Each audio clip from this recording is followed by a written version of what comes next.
chronique de l'environnement. À la COP 29 de Bakou, Ahmed Sékou Diallo, directeur exécutif de l'ONG AFAD, a salué les décisions prises en faveur des pays en développement, notamment le Sahel. Si notre expert juge ces résolutions ambitieuses, il souligne toutefois que leur succès dépendra de la mobilisation des financements et de la mise en œuvre concrète des engagements. Des avancées majeures pour les pays en développement, c'est le sujet de la chronique de l'environnement, une réalisation de Agibou Koulibaly.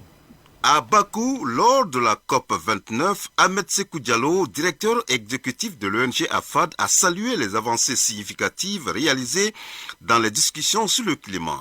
Selon lui, les décisions adoptées, bien qu'ambitieuses, nécessitent une volonté politique forte pour se traduire en actions concrètes. On a eu beaucoup d'accords signés, notamment la mise en application du fonds sur les pertes et dommages. Nous avons vu que c'est un Africain qui a été mis à la tête de ce fonds. Le siège aussi a été décidé, c'est à Genève. On a maintenant la possibilité d'opérationnaliser et de déposer des projets sur les pertes et dommages.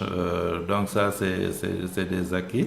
Parmi les résolutions phares, une attention particulière a été accordée au soutien des pays en développement, notamment les zones arides comme le Sahel.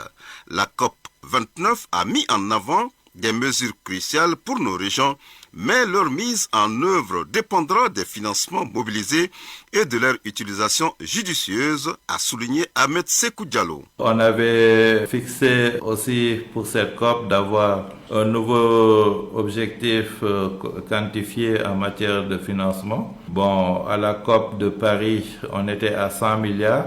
L'objectif cette année était d'avoir 1300 milliards pour lutter efficacement contre les changements climatiques. Les débats ont été rudes et âpres. Il a fallu même des prolongations parce qu'on est arrivé après 24 heures pour avoir des accords. Vu l'impact gravissime des changements climatiques sur les populations, notamment les pays en voie de développement, notamment l'Afrique, si des experts ont dit qu'évaluer les besoins à 1,3 milliard par an, dire qu'on mobilise 300 milliards par an, le fossé est grand. Et plus le fossé est grand, plus la population africaine est dans l'incertitude et dans le danger aussi. En dépit des avancées notables de la COP29, Ahmed Sékou Diallo reste convaincu que la route reste semée d'embûches. La réussite de ces résolutions ne dépendra pas seulement des engagements pris à Bakou, mais d'une volonté politique forte pour transformer ces décisions en actions tangibles au bénéfice des populations les plus vulnérables,